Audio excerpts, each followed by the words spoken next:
हाय, welcome back friends. जैसा कि आप सबको पता है, हम लोग सिंगुलर से प्लूरल बनाना सीख रहे हैं और इसके पहले वीडियो में हम लोगों ने कई सारे नियमों को देखे जिससे जो है किस तरह से सिंगुलर से प्लूरल बनाया जाता है। और आज हम लोग उसी के आगे, ये हमारा सिंगुलर से प्लूरल बनाने वाला पार्ट 2 है और इसके अंतर्गत भी आज हम लोग जो है कुछ ऐसे नियमों को देखेंगे जिसके अंतर्गत जो है सिंगुलर से प्लूरल कैसे बनाया जाए और कुछ ऐसे भी फैक्चुअल या यूनिक शब्द को देखेंगे जिसको मतलब हमेशा प्लूरल ही माना जाता है या ऐसे शब्द जिनको हमेशा सिंगुलर माना जाता है। और वो कौन से शब्द हैं आज हम इस वीडियो में देखने वाले हैं। तो देखते हैं, इसमें मैंने कुछ नियमों को मेंशन किया है और एक एक करके सारे नियमों को आज हम लोग सीखते हैं, पढ़ते हैं और देखते हैं सबसे पहले वाले नियम में क्या कहा जा रहा है। जब किसी शब्द के अंत में कोई फ्रेंड्स एक शब्द हो और उस शब्द के अंत में डबल यस लगा हो, अगर कोई नाउन्स है, कोई इंग्लिश का शब्द है और उस शब्द के अंत में यदि डबल यस आ जाए और ऐसे शब्दों का जब हमें सिंगुलर से प्लूरल बनाना हो तो उस शब्द के अंत में ईएस लगा करके प्लूरल बना सकते हैं। फॉर एग्जाम्पल, जैसे क्लास सिंगुलर है और इस क्लास का अगर हमें प्लूरल बनाना हो तो उसके अंत में ईएस लगा करके उसका हम प्लूरल आसानी से बना सकते हैं। उसी तरह से पास हमारा सिंगुलर है और अगर इस पास का हमें प्लूरल बनाना हो तो उसके अंत में ईएस लगा करके हम सिंगुलर से प्लूरल बना सकते हैं। और उसी तरह से किस हमारा जो है सिंगुलर है और डबल एस भी अंत में आया है और इसका अगर हमें प्लूरल बनाना हो तो उसके अंत में क्या लगा देना है, ईएस, और आसानी से वो सिंगुलर से प्लूरल बन जाएगा। तो आगे देखते हैं सेकंड वाले नियम को। कुछ नाउन्स का एक वचन और बहुवचन एक जैसा होता है।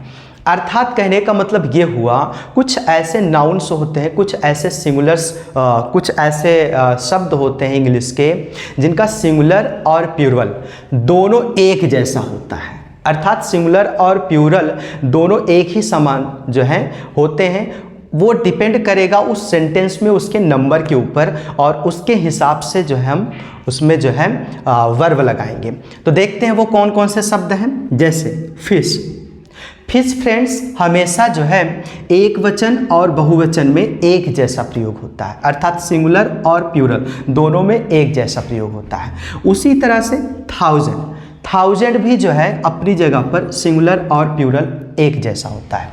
उसी तरह से dozen, sheep, deer, series, aircraft, species, ये सारे शब्द ऐसे शब्द हैं, ऐसे नाउन्स हैं जिनका सिंगुलर और प्लूरल एक जैसा होता है। अर्थात ये सारे शब्द जो है सिंगुलर और प्लूरल दोनों रूप में काम करते हैं। तो आई थिंक ये वाला आप सबको नियम आसानी से समझ में आ गया होगा। अब आगे देखते हैं सेकंड वाले को। कुछ नाउन्स दिखने में प्लूरल होते हैं, अर्थात कुछ ऐसे शब्द होते हैं इंग्लिश के, कुछ ऐसे नाउन्स होते हैं जो दिखने में और पढ़ने में प्लूरल होंगे लेकिन सिंगुलर होते हैं। अर्थात वो दिखने में प्लूरल होता है लेकिन वास्तव में वो शब्द जो है सिंगुलर होता है और अपने साथ सिंगुलर वर्ब भी प्रयोग करते हैं, अर्थात अपने साथ सिंगुलर वर्ब भी लेते हैं। फ्रेंड्स, कुछ ऐसे नाउन्स होते हैं जो दिखने में प्लूरल होते हैं लेकिन वो होते कैसे होते हैं, सिंगुलर होते हैं। और फ्रेंड्स, अगर कोई अगर नाउन्स सिंगुलर है तो अपने साथ हमेशा वो सिंगुलर वर्ब भी लेगा। तो देखते हैं वो कौन से शब्द हैं। फिजिक्स फ्रेंड्स, इसमें लगा हुआ है यस अंत में और इस यस से ऐसा लग रहा है कि यह शब्द जो है प्लूरल है लेकिन ये शब्द कैसा होगा, सिंगुलर होगा। उसी तरह से मैथमेटिक्स के अंत में भी यस लगा है लेकिन ये भी सिंगुलर है, प्लूरल नहीं है। और न्यूज में भी यस लगा हुआ है, ऐसा लग रहा है कि ये भी प्लूरल है बट ये भी प्लूरल नहीं है, ये भी सिंगुलर है। Economics, politics etc। फ्रेंड्स, इसमें आप लोग देख रहे हैं फिजिक्स, मैथमेटिक्स, इकोनॉमिक्स, पॉलिटिक्स, ये सारे सब्जेक्ट्स के नेम हैं। तो इस तरह से ये पता चलता है कि जितने भी सब्जेक्ट्स नेम होते हैं उन हर सब्जेक्ट्स नेम को हम सिंगुलर की कैटेगरी में रखते हैं और इन सारे सब्जेक्ट्स के नेम के साथ हम सिंगुलर वर्ब का प्रयोग करते हैं। जैसे physics is my interesting subject. अगर पूछा जाए कि दो सेंटेंस में अगर ऑप्शनल बोलूँ, जैसे physics is an interesting subject या physics are an interesting subject, तो which type of sentence is correct? तो किस तरह के हो सकता है सेंटेंस सही? तो फिजिक्स इज, ना कि फिजिक्स आर।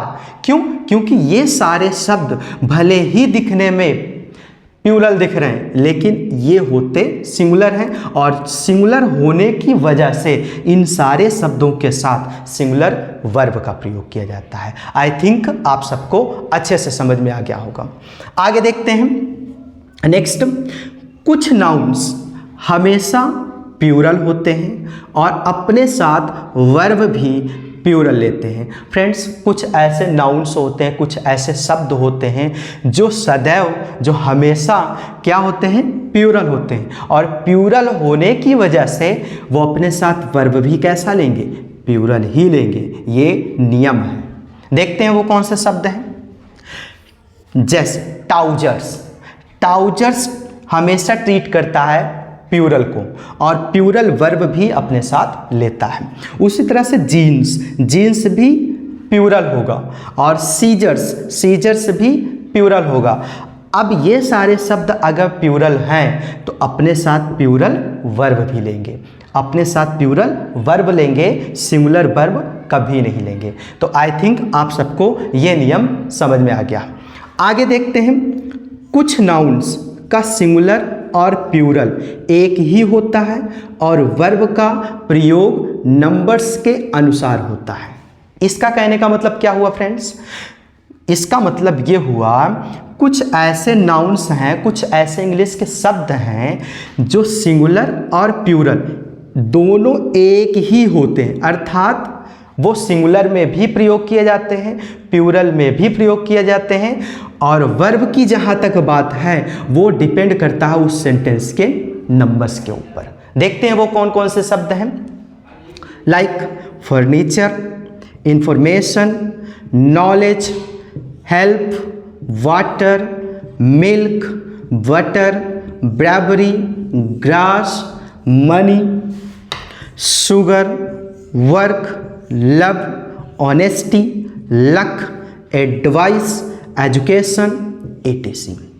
तो फ्रेंड्स, ये सारे शब्द सिंगुलर और प्लूरल दोनों तरह से काम किए जाते हैं और ये अपने साथ वर्ब का प्रयोग उस सेंटेंस के नंबर्स के ऊपर डिपेंड करके प्रयोग करते हैं। तो आई थिंक ये आप सबको जितना भी मैंने नियम्स आज जो है रूल्स मेंशन किया था आप सबको अच्छे से समझ में आ गया होगा और जितने भी डाउट्स सिंगुलर से प्लूरल बनाने में होंगे आई थिंक वो सारे डाउट्स आप क्लियर कर चुके होंगे। तो फ्रेंड्स, मैं उम्मीद करता हूँ ये सब आप सबको अच्छे से समझ में आया होगा और फिर मिलते हैं एक नेक्स्ट वीडियो में एक नए टॉपिक के साथ।